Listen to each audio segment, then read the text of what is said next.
Greetings, YouTube! I'm PunchBot, and today I'll be continuing my series talking about a Hasbro Cinematic Universe and how it could be done. So today we're going to be talking about Power Rangers. Now, in many of my previous shorts, some of you may have saw that, I've been very critical and some a little bit praising of some of the past movies, but I'm going to talk about today what went wrong first, before we can get to what I think will work going into a future film. And I'll have a little bit of a plot for you guys at the end, so bear with me while I get through the executive jargon, if you will. So first we got to go over what went wrong with Power Rangers. The first 4 films, well, more like 3.5, but I'm going to include Once and Always because it's kind of as long as a film, even though it is technically a special. So the first one we have 1995. To be honest, the creators had to deal with social stigma, especially when it came around violence and kids programming. So there was a little bit of a snag there.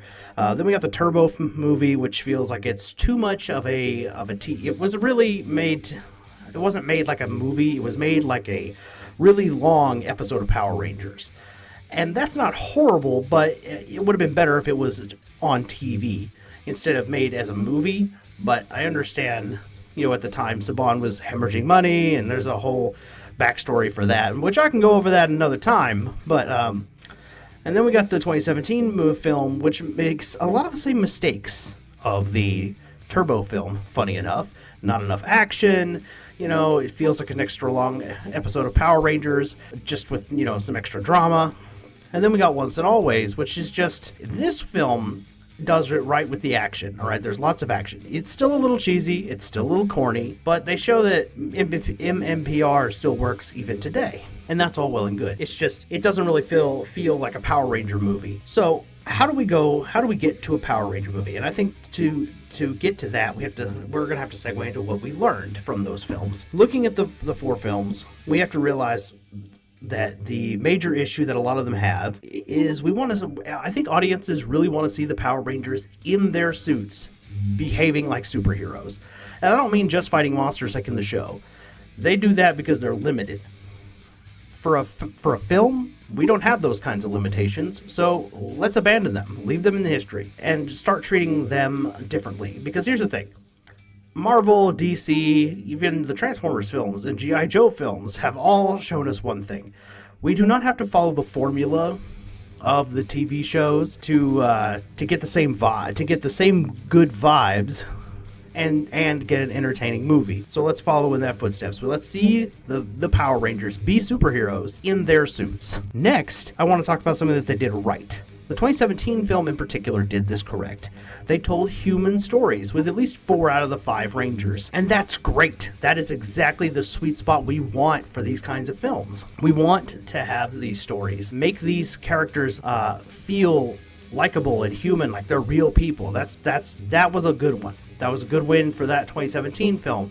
The problem there, honestly, was just the lack of Power Ranger action in the Power Rangers film. And that leads me to my next point. The next thing is we need evolved designs. Here's the problem with this one also kind of stems from the 2017 film, because it's the biggest offender of this, is it tries to evolve the design, and it goes too alien. To be fair, the Power Rangers movie of 2017 is in the Mighty Morphin Power Rangers, but they don't feel like they're the Mighty Morphin Power Rangers. They feel like a Power Rangers team. I'll give you that. But they don't feel like the team they're supposed to represent. The easiest solution is old helmets, new suits. Like, that is the easiest solutions. And they were really close to that.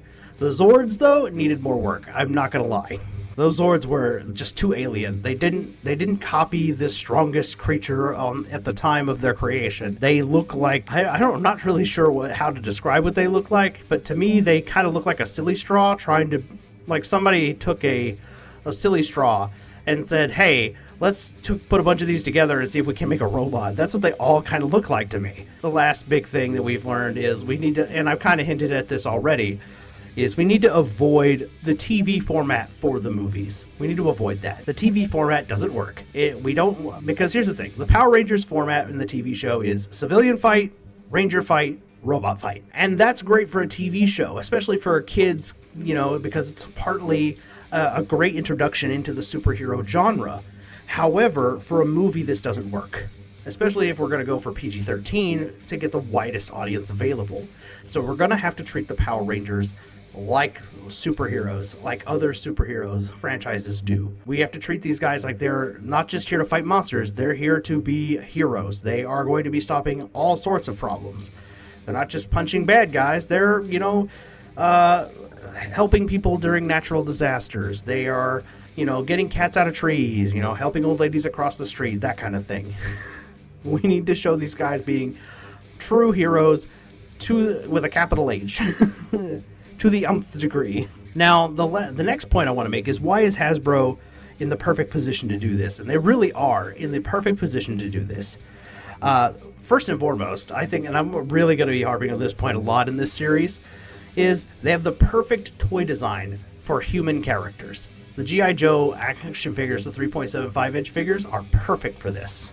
They're fantastic, and they can be used for all of the human figures, which Hasbro's going to love this because there's uniformity in that design, which means all the human figures can be using the same, mostly the same shapes and molds. The toys and movies also, because here's the thing, the movies will sell the toys will sell movies, movie tickets. It's kind of like a feedback loop in a way, in the most positive aspect I can say.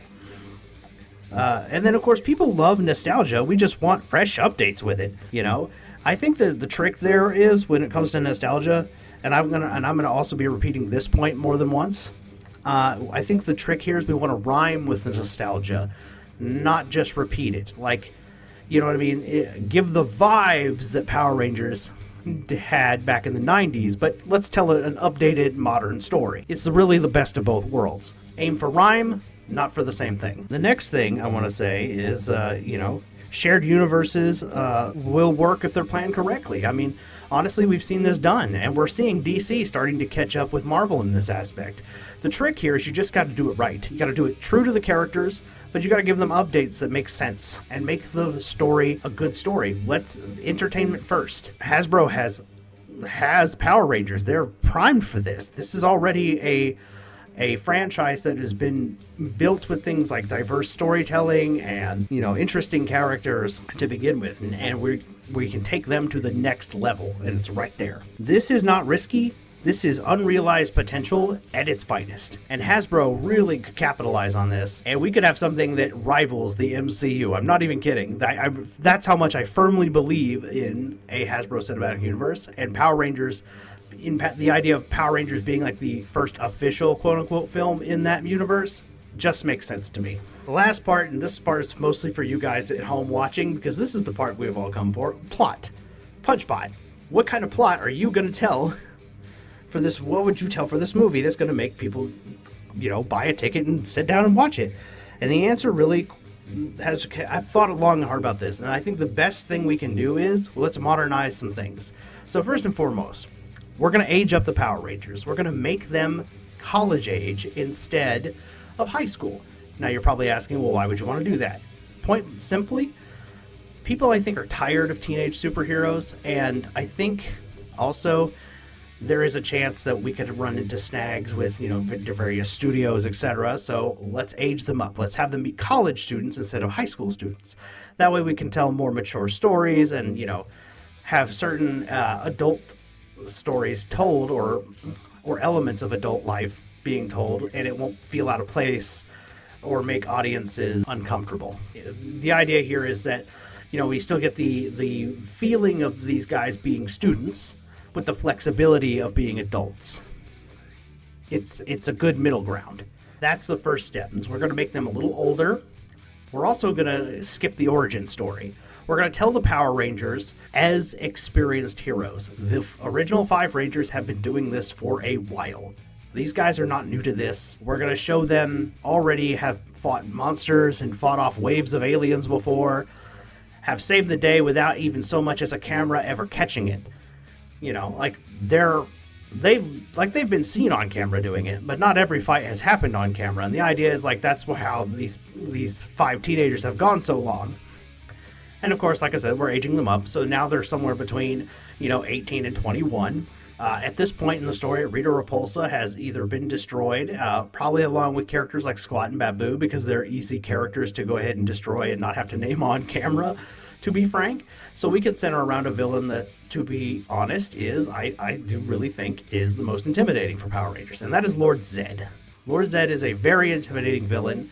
He is visually striking. Now, the story I want to adapt, because here's the trick. I think we've learned this from other superhero films from the past, is I think the trick here is we want to update these, or not only update these stories, but we also want to make adaptations of stories that fans in the genre are already familiar with.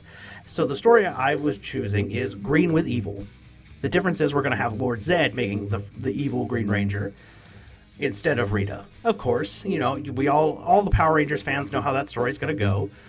Green Ranger gets brainwashed to fight for Lord Zed. We'll have the Monster of the Week and the Generals and the Putties, and we're going to up the scale. We're going to show that these guys are really dangerous, really powerful, and then we're going to have the Power Rangers have to stop them more than once and barely squeak by. Some of them will have to get hurt in the process. We're going to show some real stakes. And of course, in the end, towards the end, we'll have the Green Ranger will eventually get unbrainwashed, fight with the good guys, and save the day, as with the original story. And that's the gist of it, guys. That's the pitch. A Green with Evil movie, essentially, as the start to the Hasbro Cinematic Universe. And then, of course, there's other details, like, I would imagine there would be characters like Goldar and Scorpina there. And, of course, we can always pick, like, the coolest-looking monsters that are the Monster of the Week. Like, in my opinion, that would be, like, the Nasty Knight would be a one that's a go-to. But you guys can tell me what you think in the comments below. Let me know. What do you guys think?